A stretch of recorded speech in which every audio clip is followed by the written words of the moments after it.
आइए शुरू करते हैं 12th हिस्ट्री चैप्टर 5 यात्रियों के नज़रिए से का वीवीआई ऑब्जेक्टिव क्वेश्चन है।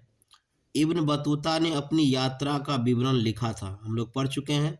इब्न बतूता ने अपनी यात्रा का विवरण रेहला नामक पुस्तक में लिखा था। रेहला का अर्थ होता है यात्रा वृत्तांत और रेहला जो है अरबी भाषा में इब्न बतूता ने लिखा था। समझ गए। आगे बढ़ते हैं। भारत की जिन 3 भाषाओं के ग्रंथ के अरबी भाषा में हुए अनुवादों से अलबरूनी परिचित थे। करा वो जो 3 भाषा है जिसके बारे में अलबरूनी परिचित थे वो कौन सा था? संस्कृत था, पाली और प्राकृतिक। आगे है मार्को पोलो ने 13वीं शताब्दी से जिस स्थान से चलकर चीन और भारत की यात्रा की थी उसका नाम था वेनिस, है ना। ये वेनिस जो है इटली का एक जगह है, स्थान है, शहर है। और 1271 ईस्वी में 17 साल की उम्र में मार्को पोलो, है ना, चीन और भारत की यात्रा पर निकले थे, जो वेनिस से चलकर, है ना, मध्य एशिया के रास्ते पिकिंग तक पहुंचे थे। हम लोग समझ गए इसको बढ़िया से। मार्को पोलो ने 13वीं शताब्दी में जिस स्थान से चलकर चीन और भारत की यात्रा की थी उसका नाम क्या था? वेनिस था। और ये वेनिस इटली का है, एक शहर है। और 1271 में यात्रा प्रारंभ की थी 17 साल की उम्र में। अगला है अनेक विदेशी यात्री ने भारत की जिन 2 चीज़ों को असमान माना है वे है क्या है? नारियल तथा पान। हम लोग पढ़े थे। इब्न बतूता ने कहा कि नारियल जो है इंसान के, मनुष्य के माथे की तरह है।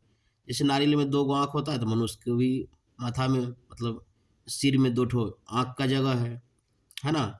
मनुष्य के जो है सर पे बाल है तो उसी तरह से नारियल के ऊपर में रेशा है। फिर वो बताते इब्न बतूता कि जैसे नारियल को फोड़ कर अंदर में देखते हैं तो क्या है उसका खाने वाला वो एक तरह से नरम पदार्थ, उसी तरह से मनुष्य का भी है। और वो इब्न बतूता बताते थे कि यहाँ के लोग, भारत के लोग जो है वो पान भी खाते हैं, पान का जो है पौधा वगैरह लगाते हैं। तो अनेक विदेशी यात्री जो हुए उन्होंने 2 चीज़ को, एक तो नारियल को और पान को, नारियल और पान के बारे में इब्न बतूता खास तौर से चर्चा करते हैं अपनी पुस्तक रेहला में। और कहते भी हैं कि नारियल और मनुष्य की संरचना खास तौर पे ब्रेन, माथा का मिलता जुलता है। तो वो लोग बढ़िया समझ गए। आगे बढ़ते। अलबरूनी भारत में जिस शताब्दी में आया था वह था, कौन सी शताब्दी था वो? तो वो था 11वीं शताब्दी। हम लोग पढ़ चुके हैं कि अलबरूनी जो है 1017 से 1020 के बीच, है ना, वो भारत आया था। तो जैसे ही 10 से 17 होगा तो शुरुआत में 10 है, उसमें तुरंत जोड़ दीजिए अपने मन से, एक तो क्या हो गया, 10 एक 11, तो कौन सी शताब्दी हो गया? 11वीं। इब्न बतूता की भारत यात्रा को जिस शताब्दी से संबंधित माना जाता है वह है कौन सी शताब्दी में? याद करिए 1333 में, है ना, सिंध पहुंचा था कौन? Ibn Battuta. तो जैसे 1333 हुआ, आप बोल रहा है शताब्दी, तो फट से 13 वाला में एक जोड़ दीजिए, क्या हो गया? 14। तो हो गया 14वीं शताब्दी। इब्न बतूता की भारत यात्रा कौन शताब्दी में? 14वीं।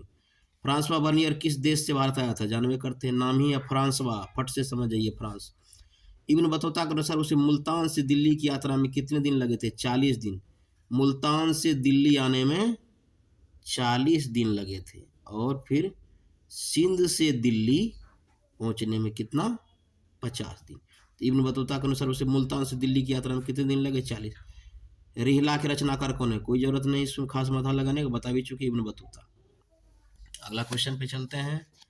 मध्य एशिया के रास्ते इब्न बतूता सन 1333 में स्थल मार्ग पहुंचे थे। अभी जस्ट थोड़ी देर पहले चर्चा की, सिंध पहुंचे थे। अलबरूनी किसके साथ भारत आया था? महमूद गजनी के साथ आया था। आप लोग को मैं बता भी चुका हूँ। महमूद गजनी पहले आक्रमण करते हैं कहाँ पे? ख्वारिज्म पे, है ना। और वहाँ पे वो अलबरूनी को एक तरह से बंदी बना के अपने यहाँ लाते हैं। बाद में उसकी विद्वता से प्रभावित होकर के, है ना, उसको साथ रखते हैं और फिर उनको भारत भी लाते हैं। कौन? महमूद गजनी। अलबरूनी किसके साथ भारत आया था? महमूद गजनी के साथ। इब्न बतूता किस देश का निवासी था? मोरक्को, है ना।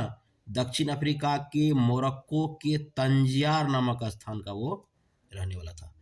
इब्न बतूता किस देश का यात्री था? मोरक्को। इब्न बतूता ने अपनी यात्रा का विवरण किस भाषा में? अरबी। गुप्त काल में कौन चीनी यात्री भारत आया था? फहियान।